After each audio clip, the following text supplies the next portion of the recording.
તો મિત્રો આજના આ વિડીયોની અંદર આપણે કપાસ માર્કેટના કયા સુધારો થવાની શક્યતાઓ દેખાય છે કે નહીં, હાલ કપાસના બંને વાયદાની સ્થિતિ કેવી છે, સાથે જ હવે ચૂંટણી પછી શું કપાસના ભાવ વધશે કે નહીં તે બધી માહિતી આ વિડીયોની અંદર વિગતવાર મેળવવાના છીએ। તો વિડીયોમાં બન્યા રહેજો ને ખાસ કરી દરરોજના તાજા સમાચાર કે બજાર ભાવ માટે અમારી આ ચેનલને સબસ્ક્રાઇબ કરી નાખજો।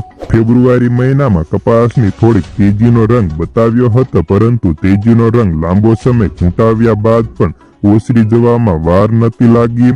ફેબ્રુઆરી મહિનાની તેજીની ગાડી પકડી ન શક્યા હોય એવા ખેડૂતો કપાસના બજારમાં હવે લાંબી ટૂંકી કર્યા વગર તાળે અને હાથ પીળા કરીને થોડી તેજીને 1500 ની આજુબાજુ નીકળી જાય, કારણ કે હજી આપણા નવા કપાસને 5 મહિનાનો સમય છે, પરંતુ ચાઇના, અમેરિકા, બ્રાઝિલ જેવા હવે માર્કેટની અંદર 2 થી લઈને 3 મહિનામાં ફરી નવો કપાસ ઠલવાવવા લાગશે।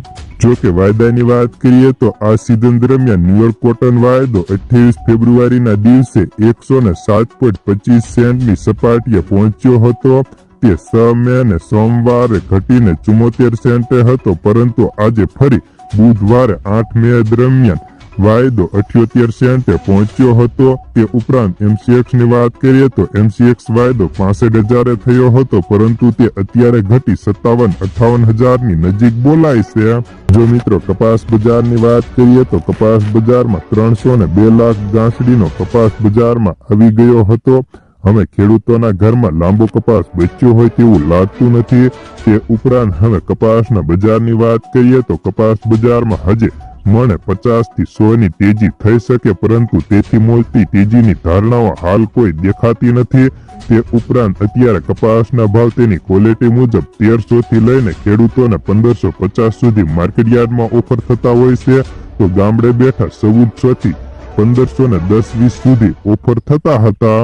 જ્યારે હવે ચૂંટણીની અસર કપાસ બજારમાં થાય કે ન થાય તે પણ જોવાનું છે, તો મિત્રો હવે ચૂંટણીની અસર કપાસ બજારમાં થાય તેવી ધારણાઓ હોતી નથી।